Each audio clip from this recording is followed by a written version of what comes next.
Okay. I'm the Democratic Party. I am president.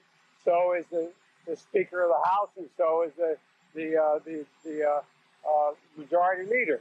We are not defunding the police. That's the president saying he does not support defunding police. He makes it sound like he was always against defunding police. What about defunding the police, though? Because there's no, I've never said defunding the police. By number one, not defunding the police. We have to put more money in police work. I believe in law and order. I've never supported defunding the police, but I also believe injustice is real. You hear that? I've never supported defunding the police. Unfortunately, it's 2021, and we have cameras everywhere. Just about everywhere, everything he says is recorded. We can enact rational police reform. We can root out systemic racism in our criminal justice system. We have to come together to rebuild trust between law enforcement and the people they serve, to root out systemic racism in our criminal justice system, and to enact police reform in George Floyd's name. Black Lives Matter.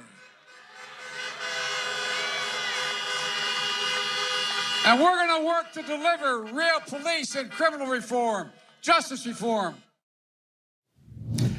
Presidential historians Doug Weed and Craig Shirley joining me now. Gentlemen, can President Biden just decide to change his narrative and think nobody's going to remember what he's been saying for months? What's that all about? Let me start with you, Doug.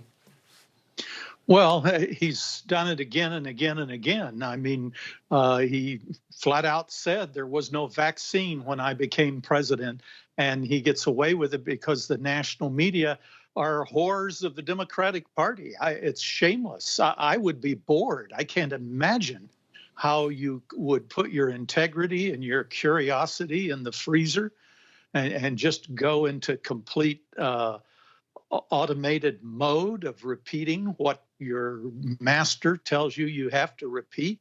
It's not just intellectually dishonest. It's absolutely boring. But nevertheless, they're doing it, and they're doing it with this issue as they have with other issues before this one. Yeah, and Craig, here's the thing. Okay, so politicians, they're liars. Let's just call it what they're liars on both sides of the aisle. They lie, but and then they'll send their people out to continue their lies. So even if they're flip-flopping from something they've been saying for the better part of a year and a half, they flip-flop, and then they send their people out, Jen Psaki and other comms people. But here's the difference with the Democrats. Democrats have the media, and the media backs them up. They don't hold them accountable. Isn't this what's going on right now with Biden? Yes, exactly what's going on with Biden. Biden screws up all the time, and then his staff goes out and the national media goes out and they clean up after him. I'm wondering what the millions of Democrats around the country think when Joe Biden says, "I am the Democratic Party." He sounds like a French leader, a French royalty, back in the 16th century.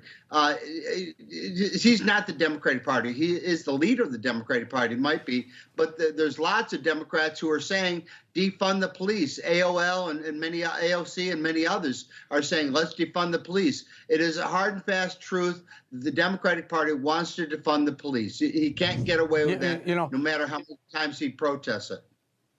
Ilhan Omar, on a megaphone, said defund the police. She made no qualms about it. She didn't say, cut back the funding, just completely defund the police completely. Rashida Tlaib in Michigan has said it. Ayala Presley, the squad, has said it. And Biden is saying now he's the Democrat Party. They would beg to differ. Hold on, guys, 1 second. I want to just play this because this is what we're doing. We hold people accountable. Take a listen from the debates, Trump versus Biden. At one point, take a listen.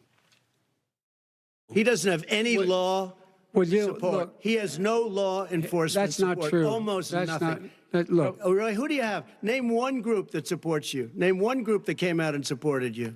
Go ahead. Think. We have time. We don't have time to do anything. No, think about it. Name one law enforcement group that came out and supported you. And the bottom line, Doug, is that they figured it out. They ran on this. The Democrats ran on this. Biden ran on this in 2020 on defunding the police, and there was systemic racism in police departments across the country. And then when they found out it wasn't very popular, and they risk losing the House in 22 and maybe the presidency in 24. They're backtracking. It was a Democrat bumper sticker at one point, was it not?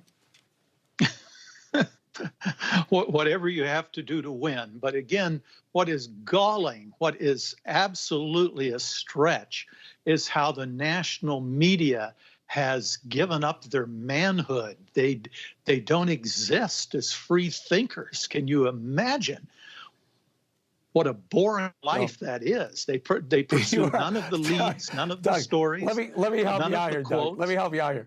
When you said they're giving up their, I think you meant their personhood, because we don't want the woke mob to come after you for saying manhood. Let's call it personhood, just to be safe here. You know, Can I help here? That's the way we roll. I think what Doug meant to say is that the White House press corps acts like a bunch of trained SEALs. There you go. There you go.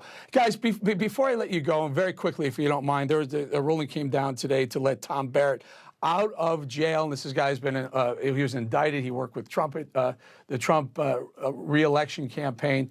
They let him out of jail. Get this, Tom Barrett, former Trump inaugural chair, $250 million bond.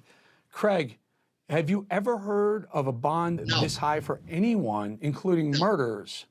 No, that was probably more than the cost of the inaugural itself. Though that's a type of a Sirica move, which is to punish the hell out of your political opponents, and using the law to do it, using the law illicitly to do it.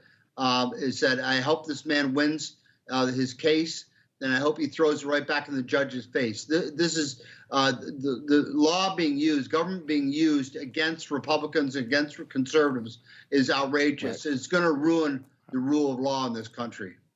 Yeah, unbelievable. We got to leave it right there, guys. Doug Weed, Craig Shirley, thank you both. Always good having you on. Thank you.